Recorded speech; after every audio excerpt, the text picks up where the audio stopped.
Hello and welcome to another episode of the Tampa Bay Arts Passport podcast. My name is Avery Anderson. Thank you so much for tuning in today. Today's episode is a special episode in partnership with Voices of Hope for Aphasia and their upcoming Wordplay Gala. Our guest is Debbie Yonis, who's going to talk all about what aphasia is, the programs that Voices of Hope are offering, and how you can support them through wordplay. All right, enjoy. Hello, Debbie. Thank you so much for coming on today. Thank you so much for having me. I am so excited to talk about all things Voices of Hope for Aphasia, Wordplay. It's such an amazing organization and such amazing work that you're doing in the community.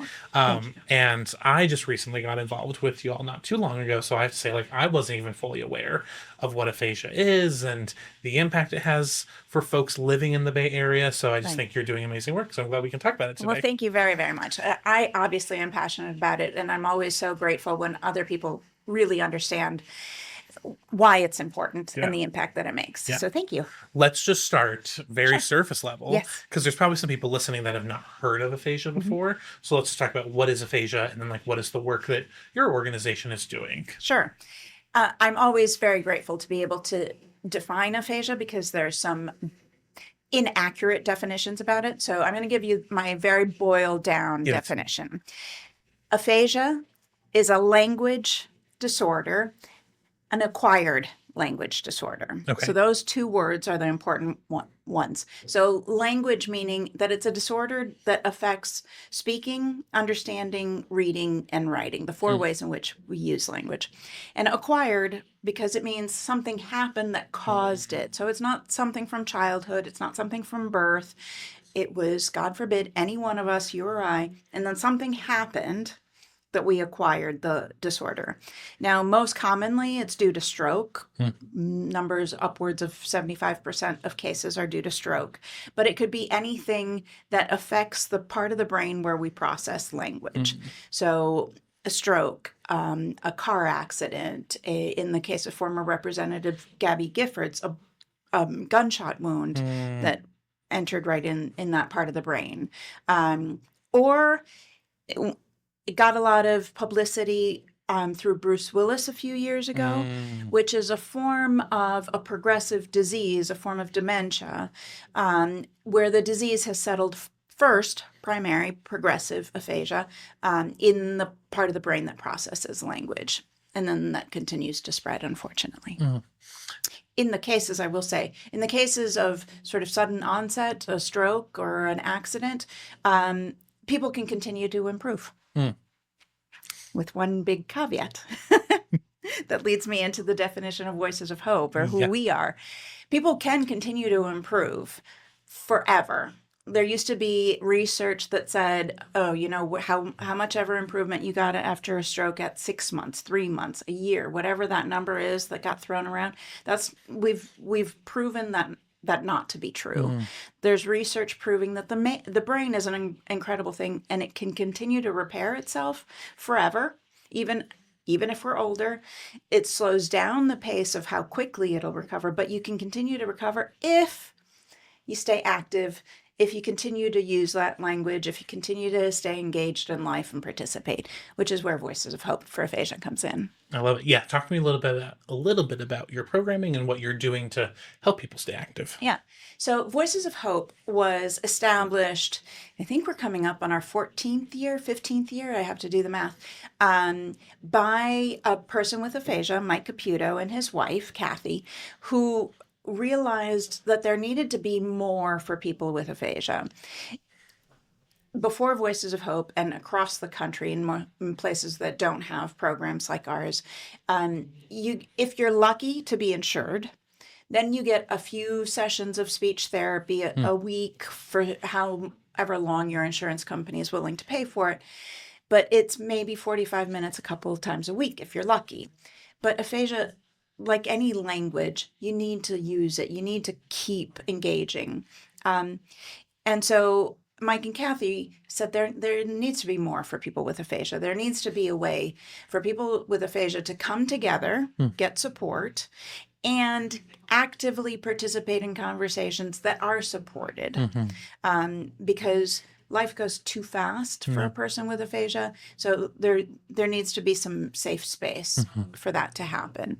And so we do that. The core of our programs is called Living with Aphasia, not just I'm living with aphasia, but living with aphasia. And those are conversation groups. They're all led by speech therapists, but we're not doing speech therapy. We are able to support the speech therapists that run the programs are incredible because they can support everybody around the table regardless of their ability to communicate. So from somebody who's struggling very little and you wouldn't know, or internally struggling and you wouldn't know, to the person that can't make any words, but whose voice and message is important and we can get it out. And so those happen right now every day of the week for us, either in person in St. Pete, in Dunedin and Tampa, or online on Zoom. That's so fantastic that is an offering you can provide, because in that it's like something that folks can just engage with on a regular basis. It doesn't have to feel like it's a therapy. Like you said, it's not therapy, although it is led by speech therapists. So I love that idea. Yeah. It's definitely therapeutic in more ways than one. Yeah. To be sitting around a room of your friends who are all traveling the same road is really powerful. That is powerful. Yeah. And I think we were talking once, you mentioned that there's about 23,000 folks in the Tampa Bay area that are impacted by aphasia. Yeah. I haven't done the math in a few years, so it's probably a lot more than that, but it's upwards of 23,000. And that is just due to stroke. So not taking into consideration any of the other etiologies. So there's a lot of our neighbors that are living with stroke, and we might not know of them as much because it's really isolating to not be able to communicate. So people with aphasia tend to stay at home, tend to not be out in public, or, will go to the grocery store with their family, but they're not, at church or at social outings that the rest of us do easily. Yeah. But that number, to put it into context, is more than twice as many than people living with Parkinson's. Oh, wow. But we all know what Parkinson's is, right? Yeah. We can imagine, because of the fact that we can imagine the shake, the tremor. It's hard to imagine a language disorder. Sure. Especially because there's such a wide variety of severities and types. Yeah. And you're a nonprofit organization. Yes. But I always remind people, nonprofits still have expenses, and they have to pay speech therapists, and they have to pay for these programs. So one of the things we're going to talk about today is Wordplay, your annual fundraising event. So give me kind of the rundown on what is Wordplay. This is the 4th year, correct? Yes, it is our 4th year. So Wordplay is the genius idea by Larry Biddle and David Warner to have an event that is centered on a crossword puzzle competition. So we get a custom crossword puzzle created every year. Kevin Christian is a New York Times published crossword puzzle constructor. He makes a puzzle for us each year that he donates. So thank you, Kevin. And during the night, there's a portion of the night that is the crossword puzzle competition, and all of the tables compete against each other. So 8 people to a table, all completing one crossword puzzle, and whoever finishes it first and correctly is our crossword puzzle champion for the night. Oh my gosh, I love it. It gets so competitive. It's incredible. I feel like, so we've not talked about this, so this is a revelation for you. I'm not good at crosswords, so I feel like I probably will not win this year, but I will be there, and I will be working on my crossword puzzle. Yes. Well, I'm going to probably have you working on something else. News to me. No, I'm just kidding. Yeah. And there are other things throughout the night too. There's a silent auction. Well, no, there's a live auction, not a silent auction. Both. So after the crossword puzzle, of course, it's a night of giving. So after the crossword puzzle, it gives me an opportunity to say, look how fun that was using language like that. How many of you do Wordle? How many of you do word searches? Can you imagine if that got taken away from you? And then we talked really about a little bit more about education, about aphasia, and what the impacts are of living with aphasia.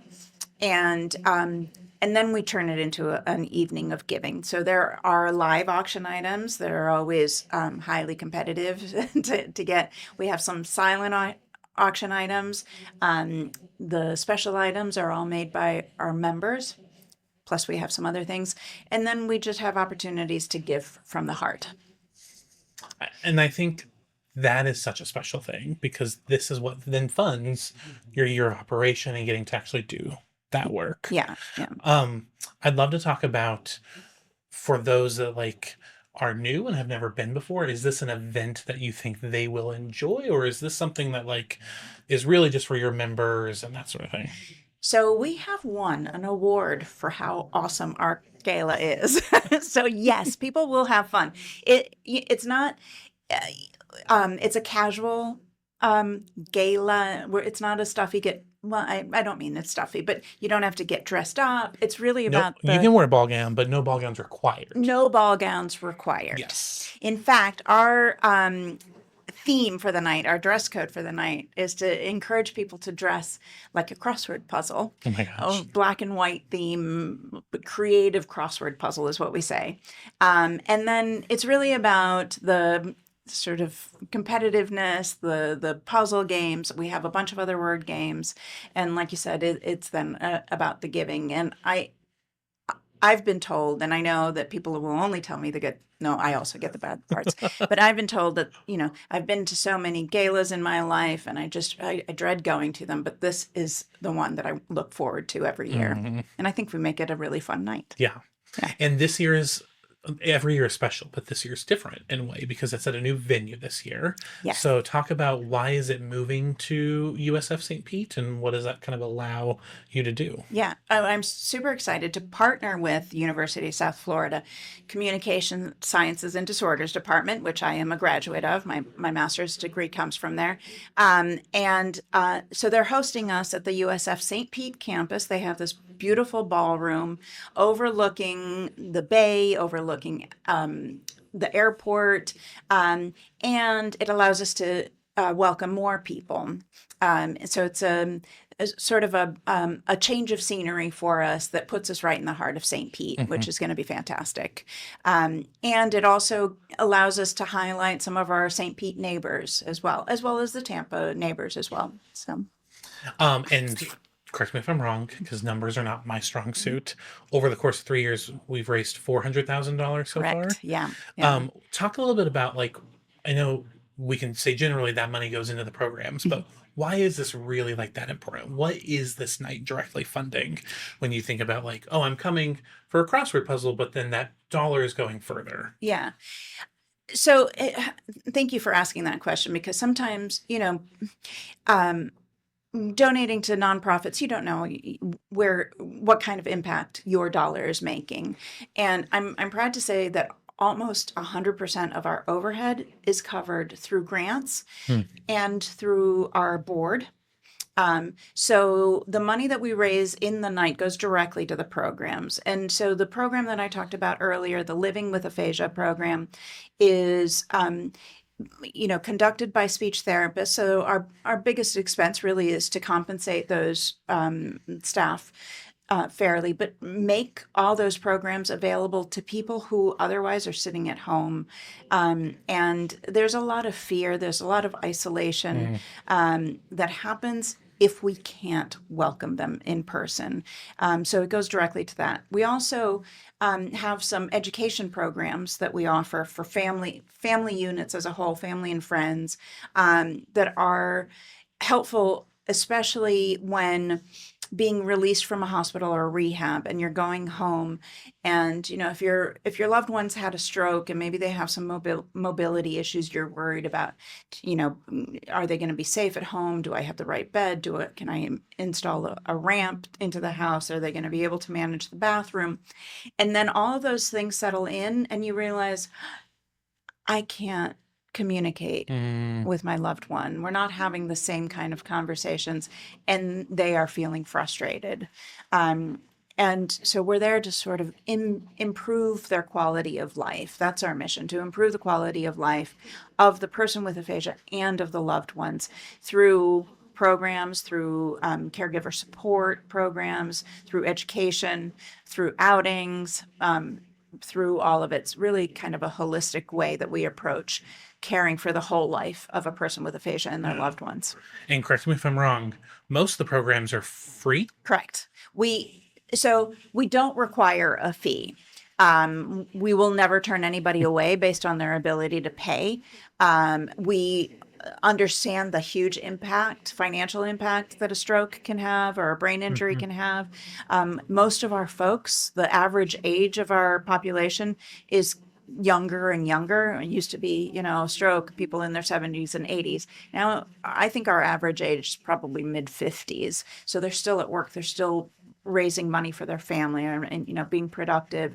And all of a sudden that's taken away together with all the hospital bills. And we don't want that to be a stress. Yeah. So we do rely. I say to my families when they say to me, how much is this going to cost me? I say, don't worry about it. The burden's not on you. I'm going to put the burden on somebody else. You have plenty to worry about.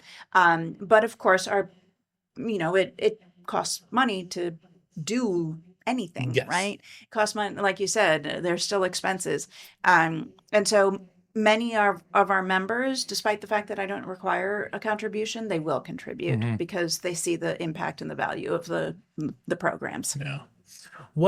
As we start to wrap up, I'd just love to know, what is the hope for the Voices of Hope? What's the hope for Voices of Hope as you continue to do this work? Because like you said, 14 years is still relatively new in the terms of what you're doing, and there's so much work to be done. So what is on the horizon, and what are you hoping to kind of accomplish? So my next project that I really want to be able to undertake, the next program, is to reach the communities that are underserved. Underserved through the healthcare system, underserved by the insurance companies, and then therefore unaware of our services because our normal referral route is through the hospital system, through the traditional healthcare system.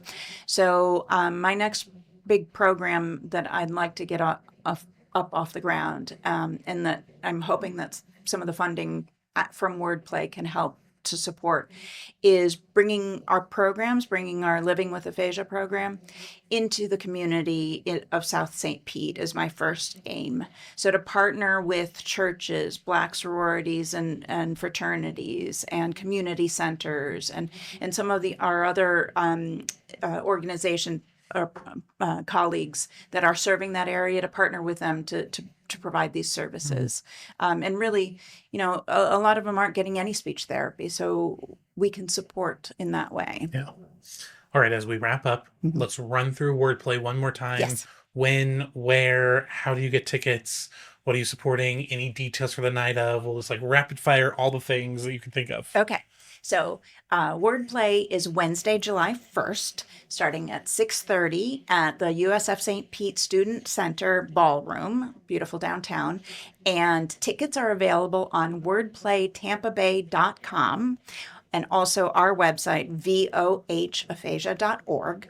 And tickets are available pre-sale right now for those who have attended in the past. They're getting an ability to get their tickets before the masses. And then on April 15th, tables so that you can get your crossword puzzle team together, and individual tickets will be available. Wonderful. Thank you so much for coming on today. Thank you also for all the work you're doing in the community, for the work you're doing around aphasia. And I just hope that others listening to this might be interested, get a ticket, support, or just learn more about the programming. Yes. So thank you so much, Avery. Yeah. All right. Thank you so much for listening. We're going to keep this short and simple. You should come to Wordplay. That's all. That's it. We'll see you there. July 1st at USF St. Pete. Get tickets now. They're probably on sale by the time you're listening to this. And please continue to support not only Voices of Hope, but also the Arts Passport and all the work both organizations are doing. All right. Thanks so much. Bye.